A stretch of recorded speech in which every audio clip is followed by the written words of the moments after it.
Okay, hi everybody. So I wanted to go through Act 4, Scene 1 with you because this is a really big scene and this sets us up for the remainder of the play.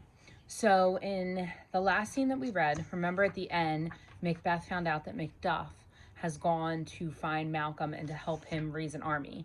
So now we have in Act 4, Scene 1, we go back to our three witches and Macbeth is going to them. This is sliding down. Macbeth is going to them to try to find out what is happening, and he wants their predictions, and he's going to demand it of them. He's not going to go in and nicely ask them.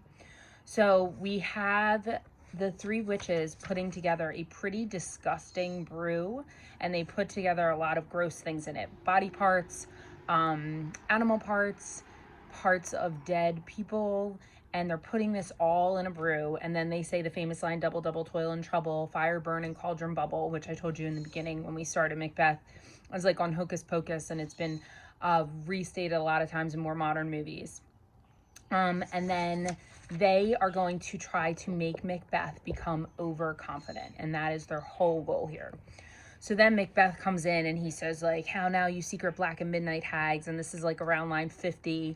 And he demands that they show him apparitions that are going to offer him predictions or prophecies about what is going to happen to him. So the first witch says, do you want to hear it from us or do you want to hear it from our masters? And he's like, show them to me. So this is where our apparitions come in. And I did some pretty incredible artwork. So you ready for this? So he says, now this is in Act 4, Scene 1, right around line 70. We have 4 different apparitions. So our first apparition is an armored head. So it's like a head in armor. And he says, Macbeth, Macbeth, Macbeth, beware Macduff, beware the Thane of Fife, dismiss me, enough. So in that apparition, he's telling him to beware of Macduff. So Macbeth's like, all right, I already know that. Like, he's out. I disgraced him. I'm not worried about him. So then he says, show me another. So then the second apparition, you ready for this artwork? Bloody child. No way I'm drawing a bloody child, but this will give you the idea. So the bloody child says, now, be bloody, bold, and resolute. Laugh to scorn the power of man, for none of woman born shall harm Macbeth. So wait, that's kind of like a riddle. No person born from a woman shall harm Macbeth. So Macbeth says, isn't everybody born from a woman? So I'm good. I'm not worried about it. Again, making him more confident, which the witches are trying to do.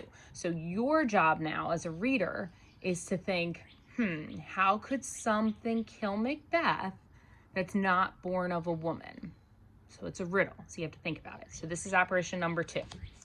Then there's like thunder and lightning and it's scary, and I really wish we could be acting this out in class because I've got the cauldron and I've got like better apparition drawings, and obviously I would be using my light switch to do thunder and lightning, which isn't happening. But then the third apparition appears.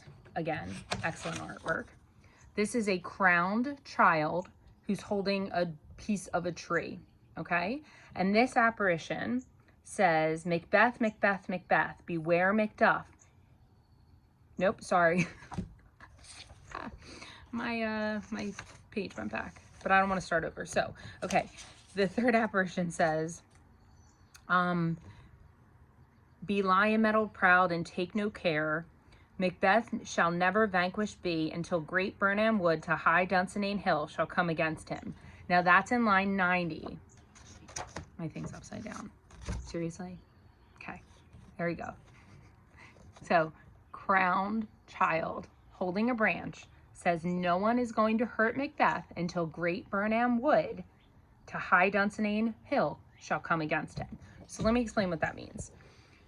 Macbeth is now living in the castle, right? And all around the castle, it's surrounded by great Burnham Wood. And this apparition says that no one is going to harm Macbeth until the woods walk up to his castle, basically. And Macbeth's like, trees don't walk, so I'm good. So again, making him feel how? Overconfident. So now as a reader, I want you to think, how could the woods approach Macbeth's castle? So again, we have like a riddle that we need to figure out, okay? So that is the third apparition. Then Macbeth's like, well, trees can't walk, so I'm good, he says in lines like 95 forward. So then the witches are like, seek to know more, you shouldn't know anymore. But then he says, I want to know more, I want to know more. He's demanding it. So then the fourth apparition comes, and this one is the only one that doesn't speak. But it's a line of 8 kings, and the last one is holding a piece of glass, it says, or a mirror. And these 8 kings all kind of look like Banquo. So could they be Banquo's line that is possibly going to take the crown? Because remember, Banquo's son was predicted to take the crown. So the rest of the apparitions don't freak him out. First apparition, beware Macduff, he's like, I'm not worried about it.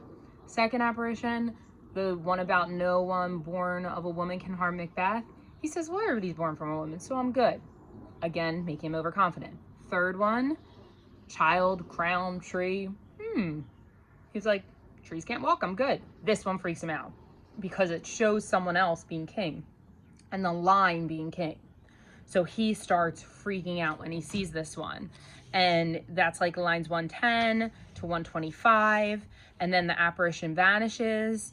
And then Macbeth is like freaking out. He's like, where'd they go? Where'd they go? And he said, did you see the weird witches? And he's talking to Lennox. At the end of this scene, he vows to kill a family.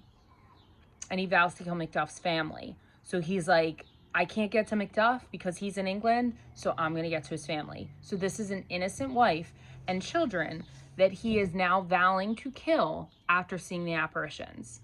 So this scene really sets up a lot of the ending of the play. And we're already in Act 4.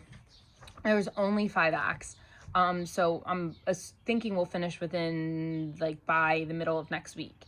So now that you've seen the 4 apparitions, what I want you to think about, and the question that I'm going to ask you, is how are these apparitions going to come true? 3, 2, and 1. All right, guys.